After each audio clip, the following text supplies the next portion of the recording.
निर्णय लिया गया, 7 सीटें दी जा रही थी, और फिर जब उनको सामने दोबारा बुलाया गया तो सौहार्दपूर्ण नहीं बात बना, सीटें 3 से 4 पर सिमट गए, 3-4 सीट ना तो हमारे कार्यकर्ता को स्वीकार है, ना ही हमारे मतदाताओं को है, और ना ही नेता को। इसलिए हमारी बैठक में निर्णय हुआ कि 60 से 62 सीट पर है, 62 सीट पर महागठबंधन को मदद करेंगे जहां हम मजबूत है, और हम उनसे अस्वीकार करते हैं जो उचित नहीं है।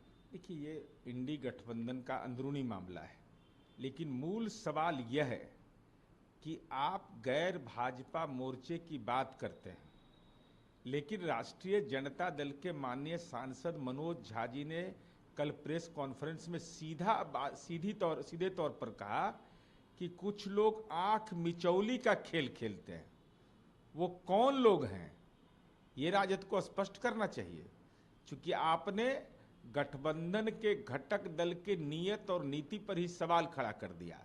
अब वो आप कितने पर लड़िएगा, वो कितने पर लड़ेगा, ये तो उनका अंदरूनी मामला, इससे हमारा कोई लेना देना नहीं।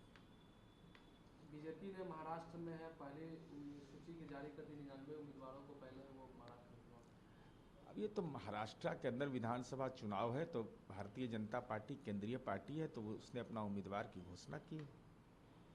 प्रधानमंत्री ने कहा है कि काशी को अपने हाल में छोड़ दिया गया था, इसलिए मैं हर काशीवासी के सामने एक सवाल उठा रहा हूँ कि कौन सी मानसिकता के कारण था कि काशी में विकास से वंचित रह गई थी। 10 साल पहले की स्थिति याद है, बनारस को विकास के लिए तरसना पड़ता था, उत्तर प्रदेश में लंबे समय तक सरकारें चली, भाई भतीजावाद और तुष्टिकरण की राजनीति को कांग्रेस व समाजवादी पार्टी, इन पार्टियों के प्राथमिकता न तो पहले थी और न भविष्य में भी।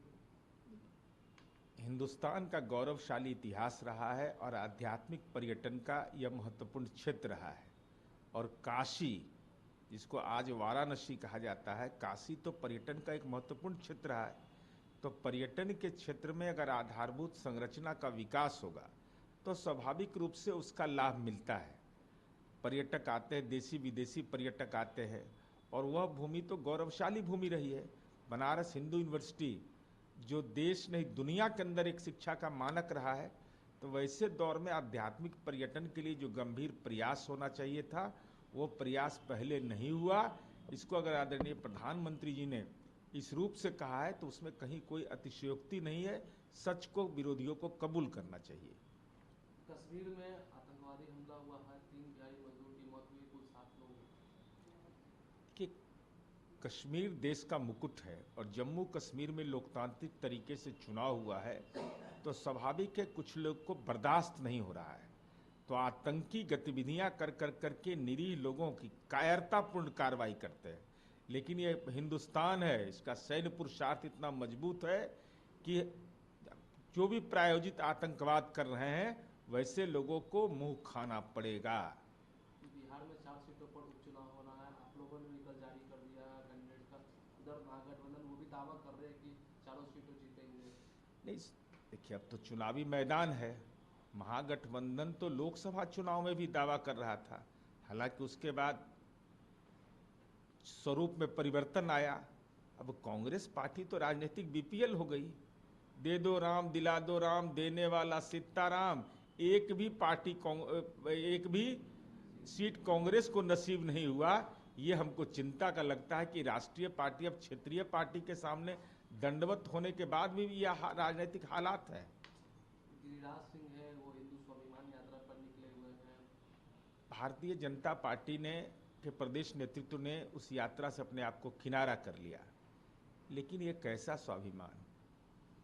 अगर संख्या बल के आधार पर आप कहेंगे तो भूमिहार जाति का तो संख्या घट गया, जाति गणना में कायस्थ लोगों की संख्या घट गई, राजपूत समुदाय का घट गया, जिनका शैक्षणिक स्तर होगा उनका घटेगा, तो उनका स्वाभिमान का क्या होगा?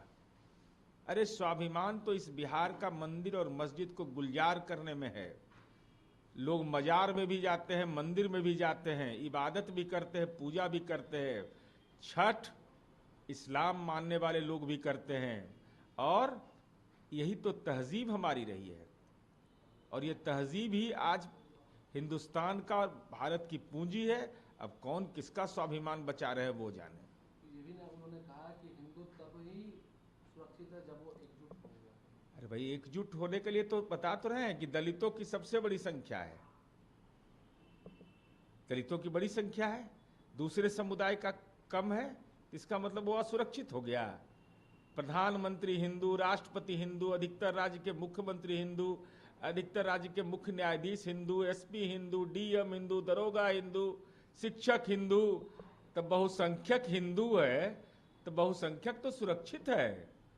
तो किसी के और तो बौद्ध लोग का क्या होगा, जैन लोग का क्या होगा, उनकी भी संख्या घटी है, सिखों की संख्या घटी है, तो उन सब का स्वाभिमान खत्म। अरे हिंदुस्तान का स्वाभिमान है, कोई धर्म और जाति के आधार पर नहीं है, बल्कि भारत मां के मुकुट के बदौलत।